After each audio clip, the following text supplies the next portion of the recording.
연일 계속되는 장마고 또 오늘도 우중이지만 또 주의 몸된 성전 또 거룩한 날을 기억해서 이 예배에 참석하는 우리 모든 성도들, 우리 하나님의 귀한 은혜와 응답이 이 시간 임하기를 축복을 드립니다. 오늘은 사도행전 14장에 넘어와서 루스드라에서 발못 쓰는 사람을 고치는 사건을 통해서 하나님께서 이 말씀을 통해서 우리 가운데 무엇을 시사하시는가 라고 하는 것을 보고자 합니다. 바울과 바나바, 이 두 제자들이 루스드라라는 지역에 들어갔습니다. 태어나면서부터 한 번도 발을 써보지 못한 어떤 사람이 그 바울의 설교를 경청하는 것을 보면서 바울이 하는 말이 구원받을 만한 믿음이 그에게 있는 것을 보면서 네 발로 일어나서 걸어라. 그랬더니 이 사람이 일어나서 걸었다는 겁니다. 그랬더니 그 지역 사람들이 평소에 제우스와 헤르메스 신을 섬기고 있었고 그 신전들이 그 지역에 있었고 또 그 신을 섬기는 제사장들도 그 지역에 있다가 우리가 섬기는 제우스 신과 헤르메스 신이 사람의 형상으로 나타나서 지금 태어나면서부터 한 번도 발을 쓰지 못한 사람을 이렇게 고쳤구나. 그러면서 소를 잡고 화환을 가지고 와서 그 바울과 바나바에게 제사를 드리려고 그럴 때 이 두 사람이 옷을 찢고 그러면서 뛰어나가면서 하는 말이 당신들과 나와는 성정이 똑같은 사람이다. 우리는 똑같은 사람인데 우리가 이렇게 복음을 전하는 까닭은 너희들처럼 이렇게 헛된 우상, 제우스, 헤르메스 이런 헛된 우상을 섬기려고 섬기지 말고 하나님께로 돌아오라고 이런 복음을 지금 전하는 것이다. 그러면서 하나님께서 지난 시대에는 모든 민족들이 자기들이 가는 길로 그렇게 방임하셨지만은 하나님께서 자기 자신을 그동안 증언하지 아니하신 것이 아니고 하나님께서 비를 내리시고 결실기를 주시면서 선한 일을 하셔서 먹을 것과 또 기쁨을 주시면서 지금까지 너희들을 만족하게 하셨다. 그러면서 그 제사를 못 드리게 하고 그리고 이 루스드라에서의 복음 전도 사역이 성공적으로 맞춰졌다라고 하는 그 말씀을 우리는 지금 보고 있습니다. 바울과 바나바라고 하는 인물은 잘 알고 있죠. 바울은 다메섹 가다가 예수님을 만나서 이제 회심한 사람이고 그리고 회심한 바울을 또 이 예루살렘에 있는 사도 공동체 또 예루살렘에 있는 초대교회에 소개해서 두 사람들을 서로 만나게 한 그 중간 역할을 한 사람이 바나바였던 거죠. 이런 계기를 통해서 바울과 바나바는 아주 친근한 그런 사람들이 되었고 그러면서 복음 전도 사역을 여러 해 동안 같이 그렇게 동역을 하면서 그렇게 다녔습니다. 루스드라라는 지역이 어딘가? 지금의 터키 내륙에 있는 그런 도시입니다. 그 갈라디아라는 지역이 있습니다. 터키 내륙에 갈라디아라는 지역이 있고 그 갈라디아라는 지역에 또 작은 도시가 이 루스드라라고 하는 그런 지역입니다. 우리가 아는 것처럼 지금 말씀 보니까는 이 지역 사람들은 제우스 혹은 헤르메스라고 하는 그런 신을 섬기고 그 신을 섬기는 신전도 있고 또 그 신을 섬기는 제사장들도 그 지역에 있었다라는 것을 볼 수가 있습니다. 그러면서 발을 못 쓰는 이 사람을 고치는 이런 사역을 지금 하고 있습니다. 이 본문을 가지면서 세 가지로 말씀을 전개를 해보고자 합니다. 첫 번째는 그 15절, 16절, 17, 18절에 말씀하신 것처럼 하나님께서 모든 민족으로 지난 시대에는 자기 길을 걷게 하셨다. 그런데 지금까지 하나님께서 당신 자신을 증언하신 것이 아니고 선한 일을 하시면서 음식과 기쁨으로 여러 사람들의 마음을 만족하게 하셨다. 이런 얘기를 지금 바울이 하고 있는데 이 말씀이 무슨 의미가 있느냐라는 것을 먼저 우리가 보고자 합니다. 우리 이 말씀은 이런 겁니다. 지금 루스드라라는 지역에서 지금 복음을 전하고 있지 않습니까? 이 사람들은 유대인 입장에서는 이방 사람들이고 그러면서 이 사람들은 아직도 하나님을 모르고 예수님께서 하나님의 아들 되시고 우리의 구세주 되심을 모르면서 여전히 제우스라고 하는 그런 신 그리고 헤르메스라는 그런 신을 섬기고 있었다 그 말이죠. 그런데 그럴지라도 하나님은 이 루스드라 지역 안에서도 그동안 선한 일을 하시면서 그러면서 당신 자신을 그 사람들에게 증언하시고 비록 이방 사람들이지만은 그 루스드라 그 지역 사람들에게도 음식과 먹을 것을 주시면서 기쁜 마음을 주시면서 만족하게 지금까지 살게끔 하셨다. 다만 너희들이 몰랐을 뿐이다. 이런 얘기를 지금 하고 있는 겁니다. 예를 들면 이렇게 우리가 다시 말씀을 정리해 볼 수가 있습니다. 우리나라에 기독교가 들어온 연대가 언젠가 하면은 구교를 기준으로 한다 그러면 1784년도에 구교가 들어오고 우리 개신교는 1884년도에 개신교가 들어옵니다. 그래서 우리는 개신교 교도이기 때문에 개신교를 기준으로 한다 그러면 1884년도에 우리 조선 땅에 기독교가 들어온 겁니다. 그러면은 우리는 생각할 때 그러면 1884년도에 개신교가 들어왔으면은 그 이전에는 이 조선 땅에는 하나님이 안 계셨을까? 하나님이 이 조선 땅에는 전혀 관계하지 아니하시고 그냥 방치되었던 그런 땅이었을까? 조선시대, 그 이전에 고려시대, 그 이전에 통일신라시대, 그 이전에 삼국시대 그런 시대 속에 이 한반도에는 하나님이 안 계셨을까? 하나님이 한반도를 그 수천 년 동안 그냥 방치하셨을까? 나 모른다라고 그렇게 방치하셨을까? 그렇지 않다는 겁니다. 오늘 말씀에는.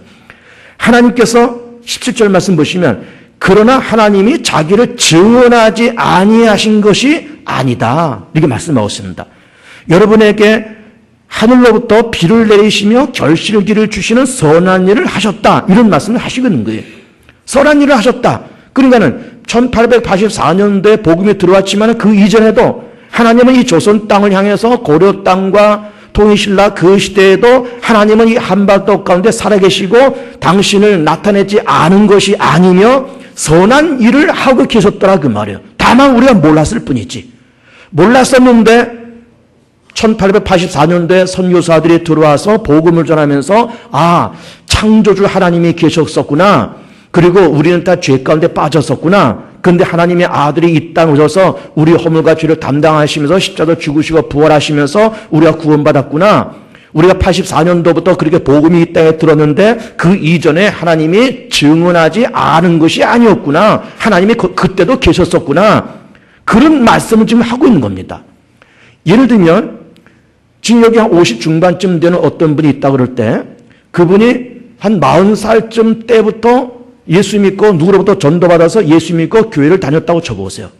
그러면 이분은 생각할 때 지금 다행스럽게 50대 중반 되면서 지금 예수 믿고 참 기쁜 마음으로 신앙생활해서 다 감사하긴 하지만은 40살에 전도를 받았다 그러면은 40살 이전에 태어나면서부터 40살 될 때까지는 하나님의 그 인생 속에 전혀 관계없이 그럼 그 사람이 살아왔을까?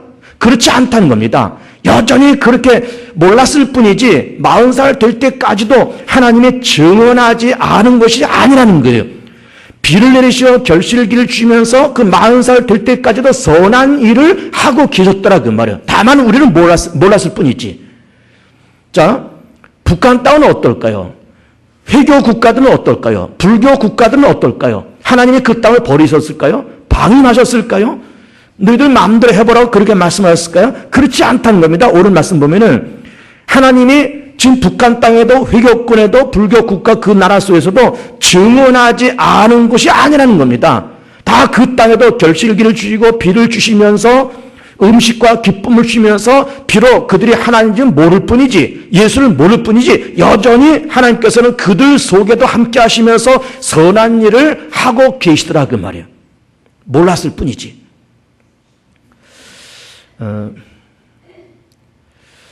어느 가정을 신방을 했더니 그 가정에서 이런 얘기를 합니다.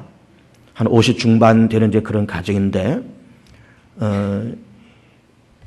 이런 얘기 합니다. 목사님, 우리는 우리 부부가 결혼을 하면서 거의 한 20몇 년 전 혹은 30년 전 가까이 그 전에 이 부부가 결혼을 했을 것 아닙니까? 결혼을 하면서 500만 원을 가지고 출발을 했다는 거예요. 근데 거의 부부가 30년 그렇게 살면서 아이들 낳고 그렇게 기르면서 지금 번듯한 그래도 자기 집을 가지고 있고 번듯한 자기 직장들 다 가지고 있고 애들 다 건강하게 다 잘 자란 거예요.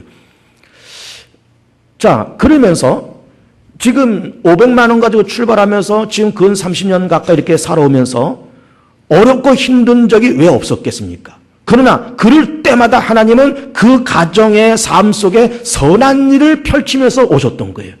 어려울 때 힘주시고 막막했을 때 살아갈 수 있는 길을 주시고 낙심하고 좌절됐을 때 또 용기 주시고 또 어떤 문제가 있어서 이걸 좀 해결해 달라고 두드렸을 때 하나님께서 열어주시면서 그러면서 기가 막힌 그런 인생을 살아오면서 넘어질 뻔하고 다 가정이 깨질 만한 위기도 만나고 정말로 예수 믿으면서 그렇게 우여곡절 살아왔지만은 500만 원 가지고 출발하면서 지금 자기 집, 자기 가정, 자기 직업, 아이들 번듯하게 다 크면서 그렇게 살아왔다 그 말이에요. 이런 예가 단지 그 가정 안에만 있을까요? 아닙니다. 우리 모두가 다 그렇습니다. 다 우리가 힘들게 우리가 부부가 결혼해서 연탄 때는 그런 단칸방에서 우리가 다 시작했지 않습니까? 부엌 하나 방 하나 딱 있는 연탄불 집어넣는 그런 월세방 아니면 작은 전세방 거기서부터 다 시작한 겁니다. 그러면서 20년 30년 우리가 다 그렇게 살아왔고 아이들 어려운 중에 다 그렇게 길러왔습니다. 그런데 하나님은 순간순간 매 순간마다 성도들의 삶 속에 선한 일을 해오셨더라 그 말이에요. 어려울 때 살 수 있는 길을 주시고 낙심됐을 때 위로하시고 힘주시고 갈 바를 알지 못해서 고통 나오고 좌절할 때 새록새록 살 길 열어주시면서 지금까지 이렇게 인도에 가신 하나님을 발견하고 감사할 줄 아는 여러분들 되시길 축복합니다. 지난주에 저는 기도원을 다녀왔습니다. 갔더니 거기에서 마침 김동길 교수가 와서 1시간 강의를 하고 갔습니다. 1시간 동안 얘기를 들으면서 감명 깊은 얘기를 들었습니다. 자기 자신을 간증을 하는데 그분이 벌써 올해 연세가 86이 됐어요. 그래서 그분이 했던 얘기를 잠깐 요약을 해서 말씀을 드릴게요. 86인데 우리가 잘 아는 바처럼 그 김 교수는 연세대학교 교수를 지내시고 연세대학교 부총장을 지내시고 국회의원을 몇 번 하시고 그리고 한때는 대통령 후보감까지 갔던 분이에요. 그러나 이제 은퇴하시고 그리고 이제 여기저기 이제 강연 다니고 어느 텔레비전 프로그램에 시사 프로그램도 그렇게 하면서 지금 그렇게 지내고 있습니다. 너무 연로하니까 그냥 의자에 앉아서 이렇게 1시간 동안 간증을 합니다. 근데 이분이 6.25 전쟁 때 얘기를 하는 겁니다. 6.25 전쟁이 벌써 63년 전 얘기 아닙니까? 1950년도 6.25 전쟁이니까. 63년 전 얘기를 하는 거예요. 그 당신 나이는 23살. 젊은 나이 아닙니까? 그래서 전쟁이 일어나가지고 서울에서 살다가 이분이 부산으로 피난을 갔다는 겁니다. 가서 부산에서 작은 직장을 잡아서 이제 직장 생활하고 있는데 연합군이 이렇게 와서 인천 상륙작전 하면서 9월 28일 날 서울 수복이 됩니다. 그래서 서울이 수복됐다는 얘기를 들으면서 그럼 서울로 돌아가야 되는데 교통편이 마땅치 않고 그래서 여러 수소문을 하던 차에 그 해양경찰들이 타고 다니는 그 똑딱선 10톤짜리 똑딱선이 부산에서 인천을 가는 그런 배가 있다는 소식을 듣고 사정사정을 해서 그 배를 얻어 타고 인천에 왔다는 거예요. 그래서 며칠 걸려서 인천에 오는데 여러분 어른들은 똑딱선이 뭔지를 아실 겁니다. 똑딱똑딱 소리가 나니까 똑딱선에 그렇게 얘기를 했습니다. 10톤짜리 그렇게 큰 배가 아니죠. 그 배를 타고 부산에서 출발해서 남해안 거쳐서 서해안 거쳐서 인천으로 며칠 걸려서 오는데 풍랑을 만나가지고 비가 옥 쏟아지고 태풍이 불어서 밤은 깊고 비는 쏟아지고 바람은 불어서 배가 뒤집혀질 그런 위기를 만나면서 그래서 이 똑딱선이 그럼에도 불구하고 그 풍랑 가운데서도 똑딱똑딱 하면서 지금 가고 있는 거예요. 가면서 배가 뒤집혀지게 생겼습니다. 그런데 이 청년 김동길 청년이 가판에 나와서 한밤중에 하나님 앞에 이렇게 기도를 했다는 겁니다. 하나님, 내 나이가 지금 23살이고 전쟁통에 지금 피난 내려서 부산에 잠깐 머물다가 서울 수복됐다 그래서 내가 서울로 지금 가고 있는데 하나님께서 나를 통해서 장차 무슨 일이든 쓰실 의향이 있으시거든. 나를 통해서 무엇인가 쓰실 의향이 있으시거든. 이 풍랑을 잔잔케 하시고 나를 무사히 인천 거쳐서 서울로 도착하게 해 주십시오. 라고 간절히 기도를 했다는 거예요. 밤에 가판에 나와서 그걸 기도를 했다는 겁니다. 그리고 다시 들어가서 잠깐 눈을 붙이고 아침에 일어났더니 구름이 싹 그치고 바람이 그치고 풍랑이 그치고 바다가 잔잔해지면서 햇살을 쫙 비치면서 그러면서 무사히 인천에 도착을 했다는 겁니다. 그래서 인천에 내려서 그 군인들이 타는 그 트럭을 얻어 타고 서울로 이렇게 왔다는 거예요. 그러면서 인천에 도착해서 그 선장이 이 젊은 김동길 청년 때 하는 말이, 우리가 어젯밤에 풍랑 만나서 배가 뒤집어질 뻔했는데 만약에 우리 똑딱선에 엔진이 꺼졌으면 우리가 물에 빠져 죽었다. 그냥 우리는 물에 수장당했다. 근데 엔진이 꺼지지 않고 피가 쏟아지고 바람이 부는데도 불구하고 엔진이 꺼지지 않고 똑딱 하면서 여기까지 왔다는 거예요. 여기까지. 그러면서 이 김동일 교수가 하는 말이, 자기도 어려서부터 예수 믿고, 그분이 이북 사람 아닙니까? 어려서 예수 믿고, 그러면서 그렇게 지금까지 살아오면서 예수를 믿고 교회를 다닌다 그래서 항상 좋은 날만 있는 것은 아니다. 이런 일을 하시는 거예요. 풍랑도 만나고 비도 만나고 넘어지기도 하고 엎어지기도 하고 제껴지기도 하고 피난도 당하고 다 그러지만은 그 위기 속에서 하나님은 극적으로 살 길 열어주시고 피할 길 열어주시고 감당하게 하시고 낙심될 때 힘주시고 이끌어 가시는 하나님의 놀라운 손길, 놀라운 간섭하심, 이것이 우리 가운데 있다라는 얘기를 하시는 거예요. 여러분 그렇습니다. 여러분 그분만 그렇겠습니까? 우리도 마찬가지죠. 오늘 여기 기록된 말씀처럼 우리는 몰랐었죠. 우리는 지금까지 살아오면서 예수를 믿었을 때도 예수를 안 믿었을 때도 하나님이 내 삶 속에 어떻게 개입했는지 우리는 기억하지 못하지만은 하나님은 우리가 지금까지 살아오면서 기가 막힌 하나님의 손길과 간섭하심이 있어서 지금 우리의 이 모습이 있음을 발견해 보시는 여러분들 되시기를 축복합니다. 우리 그 복음 찬송에 그런 찬송이 있지 않습니까? 오 신실하신 주, 그 찬송 우리 잘 알고 있습니다. 그 2절 가사가 이렇게 돼 있어요. 지나온 모든 세월들 돌아보아도 그 어느 것 하나 주의 손길 안 미친 것 전혀 없네. 기억납니까? 돌아보니 주님의 손길이 안 미친 곳이 전혀 없었다는 거예요. 그런 가사가 있는 거예요. 그러니까는 우리는 지금까지 살아오면서 오늘 여기 주신 말씀처럼 하나님이 당신 자신을 증언하지 않은 것이 아니라는 거예요. 하나님의 선한 일이 있었다는 겁니다. 비를 주시고 결실기를 주시고 음식과 기쁨을 주시면서 모든 사람들을 만족하게 해오셨다. 즉 루스드라 비록 이방 지역이고 제우스를 섬기고 헤르메스 신을 섬기는 그런 이방 지역이었음에도 불구하고 그 땅에 벌어진 땅이 아니었다는 거예요. 복음이 들어오기 전 조선시대, 복음이 들어오기 전 고려시대 하나님이 이 한반도에서 당신 자신을 증언하지 않은 것이 아니었다는 거예요. 그 당시도 하나님은 선한 역사를 하고 계셨더라 그 말이에요. 조선시대 임진왜란을 만나면서 한반도가 다 전쟁 위기에 있었을 때 하나님은 그 전쟁통에 하나님은 이 한반도를 버리셨을까? 버리지 않으셨다는 거예요. 그때도 선한 일을 하고 계셨더라는 겁니다. 오늘 본문 말씀 보면. 요한복음 15장 말씀 보시면 그 요한복음 14장, 15장, 16장 그 부분은 예수님께서 십자가에서 돌아가시기 바로 전날 목요일 저녁에 하셨던 그런 설교입니다. 이른바 다락방 강화라고 그렇게 얘기하죠. 그러면서 그 유명한 요한복음 15장에서는 포도나무 비유를 말씀하시는 거예요. 이렇게 말씀하십니다. 아버지는 농부고 나는 포도나무다. 너희는 가지다. 가지가 줄기를 떠나면 아무 열매는 맺을 수 없음 같이 너희가 나를 떠나서는 아무것도 할 수 없느니라 이런 말씀을 하시는 거예요. 우리 그 말씀 보면서 까딱 잘못하면 그 말씀을 오해할 수가 있습니다. 나를 떠나서는 아무것도 할 수 없어? 아니 세상에 예수 떠나서 아무것도 할 수 없다는 얘기야? 아니 내가 뭐 예수가 없으면 못 살 것 같아? 내가 하나님 섬기지 않으면 못 살 것 같아? 내가 내 재주로 지금까지 학교 다녔고 내가 직장 잡고 내가 사업하고 내가 결혼해서 아들 딸들 잘 지금 기르고 있고 잘 살고 있고 지금 사업장 잘 굴러가고 있고 지금 우리 집안은 아무 문제도 없어. 나를 떠나서 아무것도 할 수 없다고? 그렇게 오해할 수 있는데 이 말씀이 무슨 의미를 갖고 있는가 하면은 예수님은 하나님의 아들이시잖아요. 동시에 하나님이시잖아요. 믿으십니까 여러분? 예수님은 하나님의 아들이신가 동시에 하나님이신 거예요. 인간의 몸을 입고 오신 이 땅에 하나님이신 겁니다. 곧 그가 창조주라는 거예요. 그가 하나님이라는 거는 이 땅에 사람의 몸을 입고 오신 그분이 창조주요. 그분이 하나님이라는 거예요. 세상을 창조하셨고 우리 인간을 조직하시고 인간의 생사화복과 흥망성쇠를 주관하고 다스리시는 하나님이시라는 것이고 그 예수께서 모든 것을 지으시고 구석구석 선한 일을 하시고 있는 분이 바로 예수님이시라는 겁니다.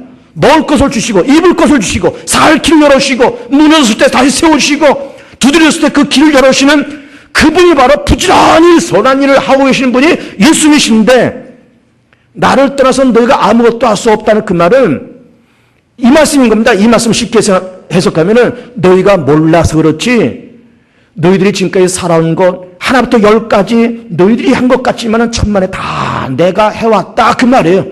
내가 해왔다. 너희들이 모를 뿐이지 인정하지 않을 뿐이지 내가 다 해왔어. 지금까지 살아온 거 다 너 살게끔 다 마련해 준 거 누구 해준 줄 아냐? 네가 잘해서 그렇게 된 건 줄 아냐? 내가 다 그렇게 해준 거야. 돈 벌고 직장 잡고 사업하고 돈 벌어서 자식들 먹고 살고 1년 위해서 연봉 받고 한 달에서 월급 받고 다 그렇게 하는 거 너희들 뭐 공부해서 스펙 받아가지고 그 스펙 가지고 인정받아서 연봉 얼마 받고 다 그렇게 먹고 살는 것 같지만 너희들 잘해서 그런 것 같으냐? 아니야. 내가 다 그렇게 하는 거야. 네가 몰랐을 뿐이지. 그 말씀인 겁니다. 나를 떠나서 아무것도 할 수 없다는 그 말은 네가 살아가는 모든 영역 속에 내 손이 안 미친 곳이 있겠느냐? 다 미쳤다 그 말이에요. 다 미쳤다 그 말이에요. 여러분 아이들이 크지 않습니까? 자라나서 1살, 2살, 3살 되는 겁니다. 그러면 1살, 2살, 만 3세까지는 아마 거의 의식이 없을 거예요. 만 3세. 여러분이 가장 어렸을 때 몇 살 때까지 기억납니까? 머리가 영특한 사람은 한 3살 때까지 기억이 난다 그래요. 저는 머리가 나빠서 한 6살 때까지가 기억이 안 납니다. 6, 7살 때까지. 머리 좋은 사람은 3살 때까지 기억이 난다는 거예요. 그러면 아무리 머리가 좋아도 3살 때까지 난다 그러면은 역시 1살, 2살 때는 기억이 안 난다는 것 아니겠습니까? 그때는 거의 의식이 없이 살아가는 겁니다. 근데 의식이 없이 살아갔지만은 우리가 몰랐을 뿐이지 그렇게 의식이 없었던 1살, 2살, 3살 때도 엄마의 정성 어린 손길이 가지 않으면 아이들은 살 재간이 없습니다. 그저 먹이고 젖 물리고 싸면 다 치워주고 닦아주고 이거 다 재워주고 그래서 1살, 2살, 3살 되는 거지 우리는 의식이 없을 뿐이지 어머니의 손길이 안 닿은 곳이 어디 있었겠냐 그 말이에요. 나를 떠나서는 너희가 아무것도 할 수 없다는 그 말처럼 1살, 2살 된 그 어린아이 어머니의 손길을 떠나서 그 아이가 살 재간이 있느냐 이 말이에요. 1살, 2살 되는 아이겠습니까? 우리도 마찬가지. 하나님의 섬세한 손길이 아니면 하나님의 섬세한 손길이 안 닿은 곳이 과연 어디 있겠냐 이 말이에요. 우리의 세상을 살아가면서 하나님의 선하신 일이 있었다는 거죠. 이 땅에 복음이 들어오기 전에도 하나님의 선하신 일이 이 땅에 있었고 우리가 예수 믿기 전에도 하나님의 선하신 역사가 내 삶 속에 있었고 우리가 의식이 없었을 때도 하나님의 선하신 일이 있었을 것이고 우리가 몰랐을 뿐이지 하나님의 섬세한 손길이 우리의 삶의 구석구석에 있어 왔더라라고 하는 것이죠. 여러분 성령은 원문으로 루아흐라고 얘기합니다. 루아흐. 발음하기 좀 어려울 때 루아흐 이렇게 발음합니다. 참고로 상시로 알아두세요. 성령 루아흐. 근데 그 루아흐의 원뜻은 바람입니다. 바람. 호흡이란 말도 가능해요. 호흡. 여러분 바람이 뭐예요? 공기가 움직이는 것이 바람 아닙니까? 또 호흡은 뭡니까? 들이마시고 내쉬는 것이 이게 호흡입니다. 그래서 예수님께서 숨을 내쉬면서 평안이 있을지어다. 성령이 임할지어다. 그리고 하나님께서도 흙으로 사람 만드시면서 그의 생기를 불어넣었더니 생명이 되었다. 생기를 불어넣었다. 그건 뭘까요? 하나님의 영, 성령을 불어넣었다는 겁니다. 호흡이 성령이고 바람이 성령이라는 거예요. 그럼 왜 바람을 성령, 호흡을 성령으로 그렇게 해석했을까? 여러분 이런 겁니다. 바람은 공기의 움직임이에요. 그러면 공기와 접촉하지 않는 사람이 이 땅에 있습니까? 호흡을 한다는 것은 공기를 들이마시고 내뱉는 것이 호흡인데 공기를 들이마시지 않는 사람이 있느냐고요. 공기를 내뱉지 않는 사람이 있느냐고요. 다 들이마시고 내뱉고 다 그렇게 하는 겁니다. 바람의 영향을 안 받는 동물, 식물, 사람이 없는 거예요. 다 영향을 받는 거예요. 그건 뭘 말하는 것일까? 하나님의 성령의 역사심이 미치지 않는 것이 없더라 그 말이에요. 사람도 그렇고 동물도 그렇고 식물도 그렇고 다 바람의 영향을 받지 않는 것이 없고 호흡하지 않고 살 수 없듯이 성령의 간섭함이 없는 시간과 장소와 인생은 없더라 그 말이에요. 하나님의 선한 일이 있더라 그 말이에요. 여기 오늘 말씀 보면 하나님이 그때도 당신 자신을 증언하지 않은 것이 아니고 선한 일을 하셔서 비를 내리고 결실을 주시면서 음식과 기쁜 마음으로 지금까지 우리를 만족하게 인도해 오셨다는 거예요. 인도해 오셨다는 겁니다. 두 번째로는 16절 말씀을 다시 보시면 이렇게 말씀이 기록되어 있어요. 하나님이 지나간 세대는 모든 민족으로 자기들의 길들을 가게 방임하셨다. 그러니까는 모든 사람들, 모든 민족은 그냥 자기 길을 가고 있었다 이 말이에요. 우리도 마찬가지로 개개인으로 놓고 보면은 우리도 예수를 믿기 전에나 지금이나 우리는 그냥 내 좋을 대로 그냥 살아가는 거예요. 자기 좋을 대로 생각하고 자기 좋을 대로 판단하고 자기가 자기의 소견에 옳은 대로 그렇게 살아가는 거예요. 자기 소견에 옳은 대로. 여러분, 하나님께서 우리 인간에게 주신 좋으신 축복 가운데 한 가지가 뭔가 하면은 사유의 힘입니다. 사유란 말은 뭔가 생각하고 추리하는 것이 사유입니다. 그러니까는 인간은 무엇인가 생각하고 추리하면서 지식을 만들어내고 지혜도 만들어내고 학문도 만들어내고 이데올로기도 만들어내고 문화도 만들어내고 정치도 만들어내고 지식도 만들어내고 다 그렇게 하는 겁니다. 사유하고 생각하면서 발명도 하고 자동차 그냥 만들었겠습니까? 다 그 기술자들이 생각하고 사유해서 만든 거예요. 컴퓨터 그냥 하늘에서 뚝 떨어진 거겠습니까? 다 공부한 사람들이 생각하고 추리해서 만들어 온 것이 컴퓨터인 거예요. 그러니까 이 사유의 힘이라는 것은 놀라운 하나님의 축복입니다. 그런데 축복인과 동시에 이 사유는 우리 인간을 얽어매는 또 다른 족쇄가 될 수도 있습니다. 그렇게 사유하고 그렇게 생각하지만은 그것이 옳으면 좋은데 옳지 않은 사유, 옳지 않은 판단, 옳지 않은 생각이 상당히 많은 거예요. 근데 그렇게 옳지 않은 생각을 하면서 그게 옳은 줄로 알고 살아가는 거예요. 옳은 줄로 알고. 예를 들어 볼까요? 지금 루스드라 사건 중에 보고 있지 않습니까? 이 사람들이 지금 뭘 섬기고 있어요? 제우스와 헤르메스라는 신을 섬기고 있습니다. 이것도 자기들이 사유 속에서 만들어낸 신이고 그러면서 그 신들을 섬기는 것이 옳다라고 생각하면서 그렇게 살아가는 거예요. 또 하나의 믿음이죠, 이 사람들도. 그런데 그것이 옳으냐 이 말이에요. 있지도 않은 제우스, 있지도 않은 헤르메스 신을 그들이 생각 속에 만들어내고 섬기는 것이 옳으냐 이 말이에요. 여러분, 불교는 어떨까요? 불교의 중심적인 교리가 그 윤회 아닙니까? 사람이 죽으면 다른 몸으로 태어난다는 거예요. 동물로 어떤 곤충으로 태어나기도 하고 물고기로 태어나기도 하고 아니면 다른 모습으로 태어날 수도 있다는 겁니다. 그렇게 태어날 수도 있다고 생각하면서 그렇게 믿으면서 하나의 종교가 만들어지는 거예요. 그것이 옳으냐 이 말이에요. 옳지 않잖냐 이 말이에요. 여러분, 회교는 어떨까요? 이슬람교는 어떨까요? 이슬람교는 주 7세기에 무하마드가 무슨 계시를 받았다고 해서 만들어낸 종교가 이슬람 종교고 세계 4대 종교 가운데 하나로 들어가는 그런 종교인 겁니다. 근데 보세요. 이슬람이 만들어진 동기가 뭔지 압니까? 무하마드가 유대교와 기독교를 말살하자. 그런 정신으로 만든 종교가 이슬람 종교입니다. 알라라고 하는 신이 처음에 유대인을 택해서 말씀을 줬다. 기독교인을 통해서 말씀을 줬다. 그런데 기독교인들이, 유대인들이 그렇게 알라로부터 받은 그 계시를, 그 말씀을 이들이 왜곡하고 변질되고 훼손시켰다. 그래서 유대인은 저주받은 백성들이고 예수 믿는 기독교는 다 저주받은 백성들이어서 기독교를 말살시키고 유대교를 말살시키고 우리는 새로운 종교를 만들어야 된다. 그러면서 만든 것이 이슬람교인 겁니다. 그럼 나름대로 그런 자기들이 섬기는 알라를 섬기면 또 괜찮을 텐데 코란에서 뭘 말하는가 하면은 기독교인과 유대인들을 말살시켜야 된다고 말을 하고 있고 기독교와 유대교를 말살시켜야 된다고 코란에서 말을 하고 있는 거예요. 그렇게 말을 하고 있는 게 이것이 코란의 정신이고 이것이 이슬람교의 정신이고 교리인 겁니다. 그것이 옳으냐 이 말이에요. 그들이 그렇게 생각하고 그렇게 믿고 살고 있지만 그것이 옳은 거냐 이 말이에요. 옳지 않잖냐 이 말이에요. 그 사람들은 옳지 않은 생각과 옳지 않은 판단과 옳지 않은 사유를 가지면서 그렇게 생각하고 그렇게 믿으면서 그 살아가고 있는 겁니다. 헤르메스를 섬기면서 제우스를 섬기면서 그렇게 살아가고 있더라 이 말이에요.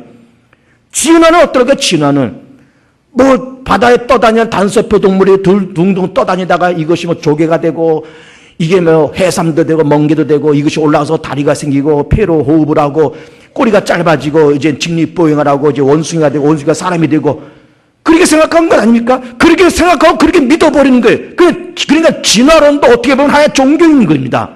하나의 이데올로기인 겁니다. 그것이 옳으냐 이 말이에요. 옳지 않다 이 말입니다. 그런데 하나님이 사람에게 주신 그 사유의 귀한 축복을 사람들은 엉뚱한 것을 생각하면서 그렇게 믿으면서 살고 있지만은 하나님께 그렇게 방임하셨지만은 하나님은 그것이 옳다고 말씀하신 것이 아니라 그렇게 방임된 세상에서 사는 것이 옳은 것이 아니라 하나님의 성령을 통해서 간섭받아서 우리 생각하는 것이나 판단하는 것이나 행동하는 것이나 모든 것에 성령의 간섭하심과 성령의 개입하심과 성령께서 도와주심을 통해서 생각이 조절되어서 하나님이 계시구나. 그래 맞아. 내가 죄인이지. 근데 하나님의 아들 예수가 나를 위해서 죽으셨어. 근데 그분이 다시 부활하셨어.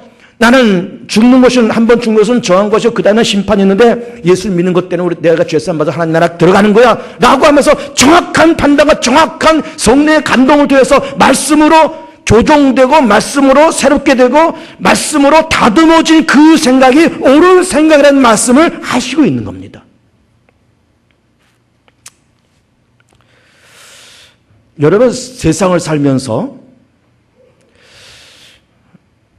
돈을 버는 것은 어려운 일은 아니라고 봅니다. 분명히. 남보다 열심히 일하고 부진이라면 돈 벌 수 있다고 봅니다. 목사님은 뭐 돈 벌어본 경험도 없으면서 저런 말한다. 그렇게 말씀하시니 모르겠지만 천만에요. 저도 해볼 만한 거 다 해봤습니다. 돈 버는 거 어렵지 않다고 봅니다. 다만 그 돈을 어떻게 쓰느냐가 관건인 거예요. 돈을. 이건희 재산이 총 11조 원이랍니다. 11조 원. 이 양반이 죽기 전에 그 11조라는 자기 재산을 어떻게 쓸지가 참 궁금한 거예요. 재벌 총수들이 대부분 한 조 단위의 재산들을 가지고 있더라고요. 조 단위들. 그분들이 그 돈을 어떻게 관리하고 어떻게 쓰다가 죽을지 참 궁금한 겁니다. 보세요, 여러분. 우리 예수를 모르는 사람들이 사고방식은 뭐가 인 줄 압니까? 돈 벌어야 돼. 그 사업을 하고 이 사업을 늘려서 돈을 버는 겁니다. 정말 이건희 씨처럼 재산이 11조가 되도록 돈을 버는 겁니다. 돈 벌면 어떻게 할까요? 그 다음에 우리는 재테크라는 걸 생각하는 거예요. 모은 돈 현찰로 갖고 있으면 자꾸 화폐 가치가 떨어지니까 무엇인가 재테크를 해야 되지 않습니까? 그래서 부동산 사고 무슨 펀드에 넣고 주식에 투기하고 이렇게 하면서 어쨌든 재테크를 해나가는 겁니다. 재테크 하는 것까지는 또 좋아요. 그러다가 자기가 번 돈을 정말 넉넉하게 풍요롭게 의미 있게 가치 있게 쓰다가 죽는 것이 아니라 그냥 재테크하다가 그냥 가는 거예요. 재테크하다가 가고 나머지는 자식들이 그 재테크한 거 다 빼먹고 다 날려버리는 거예요. 대부분은 그렇게 됩니다. 대부분. 그러니 우리는 돈 벌려고 애를 쓰고 이렇게 살다가 결국 재테크하다가 여기저기 땅 사놓고 집 사놓고 건물 사놓고 정작 본인들은 제대로 쓰지도 못하고 가치게 쓰지도 못하고 그대로 죽다가 나머지 자식들이 다 홀랑홀랑 꽃감 빼먹듯이 그 자식들이 그 돈 가지고도 의미 있게 가치 있게 쓰면 괜찮겠지만은 그 자식들도 똑같이 의미 없게 그냥 그 재산 다 날려버리는 거예요. 아버지가 번 재산, 할아버지가 번 재산, 2대, 3대 모아놓은 그 재산들 자식이 다 없애버리는 거예요. 의미 없게 없애버린다 그 말이에요. 이것이 대부분의 현대인들이 걸어가는 길입니다. 여기서 아니라고 말할 분이 몇 명 있겠어요? 거의 없습니다. 다 그런 길을 걸어가는 거예요. 그러면서도 이것이 되는 길인지 안 되는 길인지 그냥 살아간다 그 말이에요. 그리고 여기 주신 것처럼 지나가는 세대는 모든 민족이 자기들의 길을 그렇게 간다 이 말이에요. 자기들 길을 그렇게 걸어가는 거예요. 그러다가 이렇게 해서 자기 써볼 거 써보지도 못하고 의미 있게 쓰지도 못하고 자식들 그 돈 때문에 망가지고 자식들도 좋게 쓰지 못하고 다 호랑방탕하게 쓰면서 애써 번 것 그냥 무의미하게 날려버리는 것을 모르면서 그냥 자기 길을 걸어가더라 이 말이에요. 성형에 중독된 분들 있지 않습니까? 얼굴에 한번 여기저기 고치면은 수천만 원이 들어간다는 것 아닙니까? 양악 수술을 한답니다, 여러분. 뭐 턱을 깎아내서 이 턱을 안으로 집어넣는다는 거예요. 입술 뒤집는 수술도 하고, 앞티움, 뒤티움 하고, 코 세우고, 무슨 뭐 필러, 보톡스, 이런 거 몇 번 하다 보면은 수천만 원이 들어가는 거예요.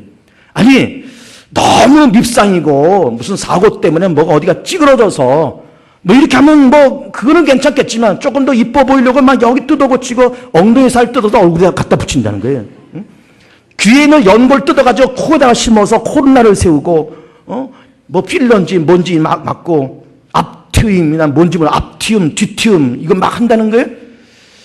지금 당장 해서 뭐 이렇게 뭐 얍상하게 뭐 글을 보는지 모르지만 10년 지나고 20년 지나고 40대, 50대, 60대 되면은 그때 되면 어떻게 될까 이게 다 무너져 내릴 텐데 그걸 어떻게 감당하려고 몇십 년 지나서 이거 다 무너지면 그것을 어떻게 감당하려고 그러는지 그러니까 우리는 세상 사람들이 다 그렇게 하면서 자기 길을 걸어가지만 자기 길을 그렇게 가지만은 이게 그렇게 의미 없는 일이지. 이게 의미 없는 일이야. 그래, 기왕에 돈이 있으면 그 돈 가지고 의미 있게 쓰지. 의미 있게 쓰지. 여러분, 얼굴에다가 5천만 원 투자하려면 그 돈 5천만 원 가지고 인도나 미얀마 가면요, 교회 세우고 학교도 세운다, 여러분. 아십니까, 여러분? 우리가 재물도 의미 있게 그렇게 써야지. 자기 길라고, 자기 좋을 대로, 자기 소견대로 옳다라고 생각하면서 그렇게 살지만은 그것이 옳은 길이 아니지 않냐, 이 말이에요. 의미 있고 가치 있는 일이 아니지 않냐, 이 말이에요. 세 번째로 마지막에는 구원받을 만한 믿음을 보면서 네 발로 일어나서 걸으라고 사도 바울이 얘기를 하고 있습니다.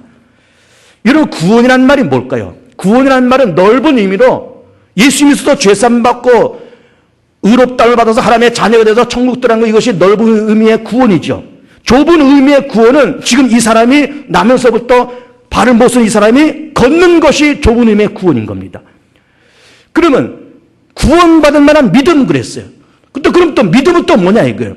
믿음은 지난주에 제가 어떻게 말씀드리는가 하면은 하나님의 생각, 하나님의 계획, 하나님의 뜻을 가감없이 받아들여서 그렇게 동화되어서 그렇게 생각하고 그렇게 결정하고 그렇게 살아가는 것이 믿음이라고 말씀드렸어요. 지난주에. 이번 주에는 그 믿음을 다른 각도로 말씀드리겠습니다. 믿음이란 하나님의 생각, 계획과 뜻을 받아들이는 자세, 태도, 그릇. 이것이 믿음인 겁니다. 받아들이는 자세, 태도, 그릇. 이것이 믿음이다 이 말이에요. 이것이 믿음. 그러니까는 사도 바울이 지금 복음을 전하면서 하나님의 창조주 하나님이 살아계시다는 그 말씀도 전하고 우리가 죄인한 사실도 전하고 하나님의 아들이 이 땅에 오셔서 우리 인간의 허물과 죄를 담당하시고 십자가에 죽으셨다는 그 사실도 말하고 우리 인간은 죽을 수밖에 없는 죄인이야. 우리 인간은 지옥 갈 수밖에 없어. 이대로 살다가 지옥 가. 근데 예수 믿어야 돼. 그래 구원받아. 이 복음을 전했지 않았겠습니까? 그때 사도 바울이 그 발못 쓰는 그 사람의 얼굴을 가만히 쳐다보니까는 구원받을 만한 믿음, 바울의 전한 그 복음을 받아들이는 자세와 태도와 그릇이 너무나도 긍정적이고 너무나도 소망적이었더라 이 말이에요. 야, 그래, 구원받을 만한 믿음이 너에게 있구나. 일어나 걸어봐라. 그랬더니 정말 걸었다는 거예요. 여러분, 우리 기독교 교리 가운데서 중심되는 두 교리가 있습니다. 그것이 뭔가 하면 인간의 절대 타락과 하나님의 절대 은총이에요. 인간은 절대로 타락된 존재다. 죽을 수밖에 없고 지옥 갈 수밖에 없고 인간은 자기 스스로 전혀 무능한 존재다. 이것이 성경이 보는 인간관이죠. 그러나 반대로 하나님의 절대 은총. 그럼에도 불구하고 하나님은 그 인생을 예수를 통해서 죄사함 주시고 예수를 통해서 구원하시고 예수를 통해서 하나님의 자녀 만드시고 예수를 통해서 천국 보내시는 하나님의 절대 은총. 그럼 우리가 하나님의 절대 은총을 받으면서 우리가 죄사함 받고 하나님의 자녀가 되는 데까지는 우리 인간의 공로가 단 1%도 없다는 거예요. 단 1%도. 루스드라 발못 쓰는 사람이 일어나 걷게 된 것이 자기의 공로나 의지가 1%도 없다는 겁니다. 이것이 인간의 절대 타락과 절대 은총의 그런 교리인 거예요. 맞는 말이죠. 그러나 여러분, 절대 은총이고 인간의 공로는 1%도 섞이지 않은 것이지만 그러나 우리 가운데 필요한 것이 뭐냐? 하나님 향해서 하나님이 내게 주신 은혜를 통해서 하나님께서 내게 말씀하신 것을 통해서 내가 어떻게 응답하고 어떤 자세를 가지며 어떤 태도를 가지며 어떤 그릇을 준비할 거냐, 이것이 곧 믿음이고 그 믿음에 따라서 하나님의 역사가 임할 수도 있고 거두어질 수도 있더라 그 말이죠.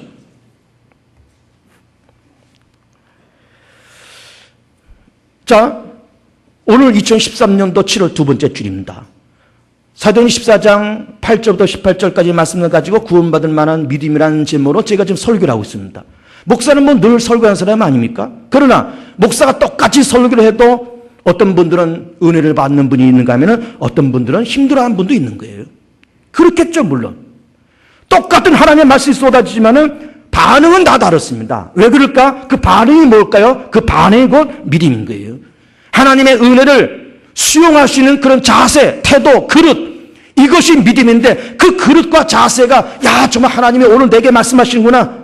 오늘 하나님께서 우리 담임 목사님, 박정훈 목사님을 통해서 입을 통해서 내게 이런 것을 지금 지시하시는구나. 오늘 예배를 통해서 이 찬송 불렀는데 우리가 이렇게 합심 기도했는데 이렇게 좀 내게 감동하시는구나 라고 해서 열린 마음과 태도와 그릇, 이것이 믿음이고 그 구원받을 만한 믿음이 있을 때 하나님의 구원과 응답이 이루어진다는 거죠. 그러니까 오늘 설교 제목과 본문에 있는 것처럼 구원받을 만한 믿음이라고 하는 그 구원이라는 그 단어 속에 다른 거를 넣어도 좋습니다. 구원받을 만한 믿음, 응답받을 만한 믿음, 축복받을 만한 믿음, 병 고침받을 만한 믿음, 승리할 만한 믿음, 성공할 만한 믿음, 우리 가정 잘 될 만한 믿음, 우리 대한민국이 잘 될 만한 믿음, 구원이라는 그 단어 속에 여러 가지 다 넣어도 괜찮습니다. 구원받을 만한 믿음이 있길 축복드리고 응답받을 만한 믿음이 있길 축복드리고 여러분의 모든 병에서 나음받을 만한 믿음이 먼저 있기를 축복합니다. 여러분 영육하는다 부자가 될 만한 믿음이 있기를 축복합니다.